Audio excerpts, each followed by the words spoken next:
On this episode, I'm going to be showing you the basics of your camera and what you need to know to get the perfect Instagram shot. Coming up.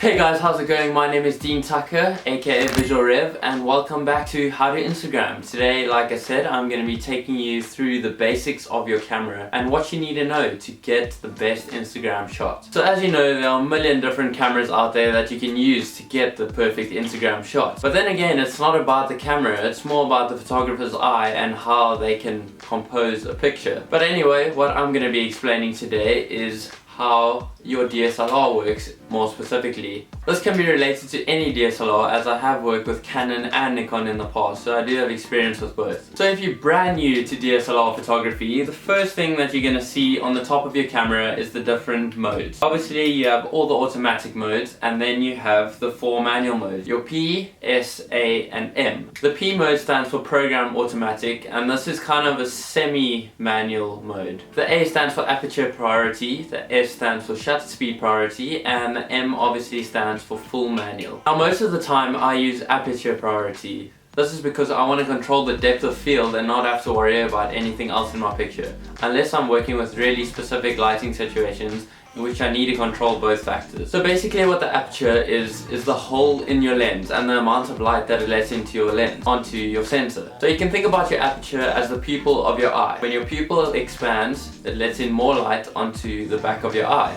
When it closes, it lets in less light. This is exactly the same as the aperture, although the aperture does control the depth of field that you will get in each of your pictures. By using a low aperture, this means that you're letting more light into the camera and getting a shallower depth of field. When using a higher aperture, you'll let less light into the camera and have a more broad depth of field. So for example, when I'm taking portraits, I'll use a lower depth of field to get a blurry background but get the subject nice and clean and sharp in the foreground. Whereas if I'm shooting a landscape, I'll push the aperture higher where it lets in less light, allowing for a broader depth of field to get everything in focus. So the aperture is probably the most confusing thing to learn in the beginning. I know I struggled with it a bit, but once you got it, you got it.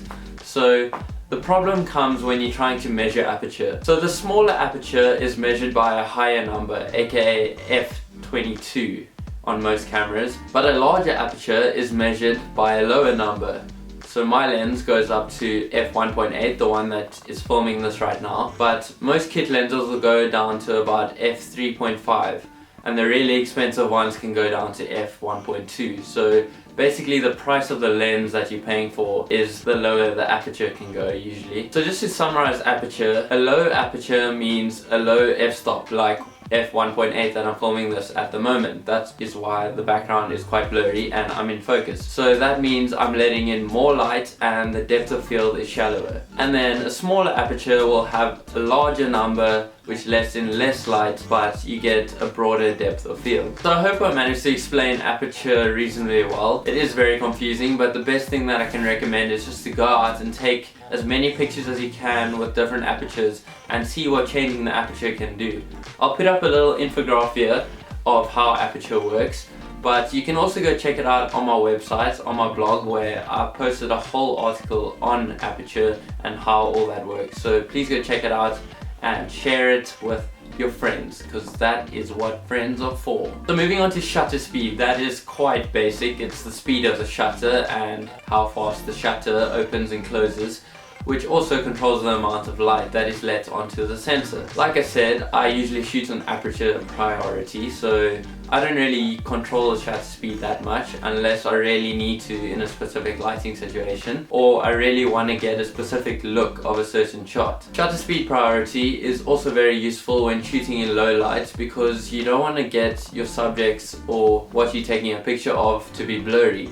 So you want to keep it almost above 1/60th of a second so that it doesn't blur. Otherwise you're going to have to use a tripod to stabilize your shots. So where I would recommend using the shutter speed most is in low light situations, especially for long exposures as well. You're going to want to push the shutter speed up to anything past a few seconds, I guess that would be considered a long exposure. But any starscape photography or long exposures on streets or cityscapes or anything like that, you're going to want to control the shutter speed. And then just a quick summary of how manual works, that's basically full manual where you control all the settings of your camera. So you control the shutter speed, the aperture, the ISO, the white balance, all those technical things that don't really matter unless you really need a very specific shot and you want to control the lighting situation to the maximum. I don't recommend using manual for everyday shooting unless you have a planned picture in mind and you're working with a model where you can actually compose the shots, or landscape. You can compose the shots and take your time to take the picture. Otherwise, I suggest putting it on aperture priority where you can just take a quick snapshot and you don't have to think about the rest of the settings. Otherwise, you're gonna miss that moment and that moment will be gone forever. Pretty much what photography is about capturing the moment. So you don't want to miss that moment because you messed up the settings. Thanks, phone.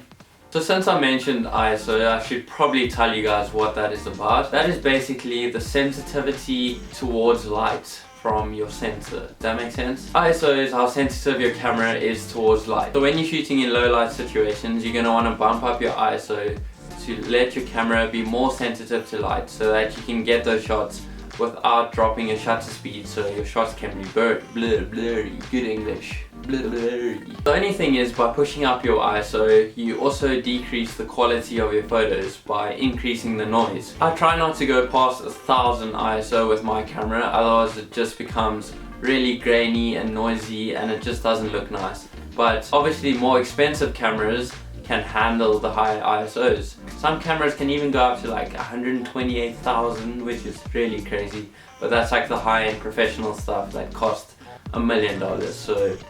But basically, the higher your ISO, the more sensitive your camera is towards light, but also the less quality your pictures become.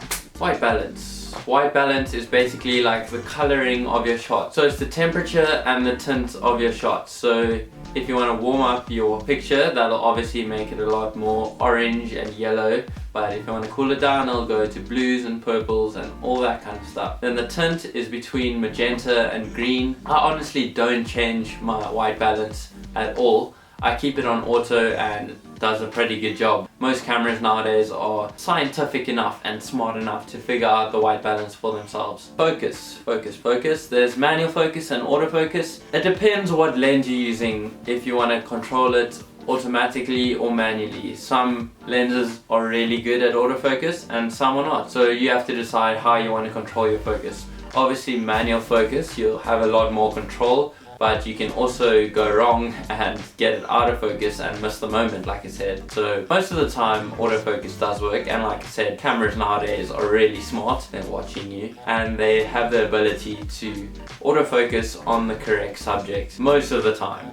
I'd say most of the time. But yeah, I use autofocus most of the time, except for videos sometimes where I'm really controlling what I want to be in focus at a really low aperture. I think I've covered all the basics of the camera so far. In the end, it doesn't really matter what camera you use. The most professional cameras almost have the same settings and abilities as the lower end cameras. They all have aperture, shutter speed, ISO, white balance, all that kind of stuff. So again, it's not about the camera, it's about how you as a photographer see the moment and capture that moment and compose it in a way to share beautiful pictures with the world. So anyway, I hope you guys enjoyed that video about basic camera stuff.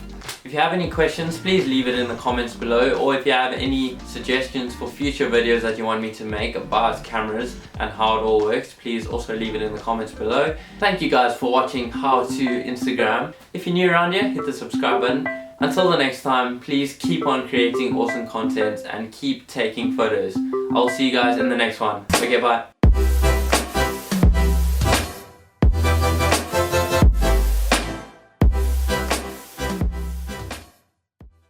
And yeah, bro. And my dog's in the background.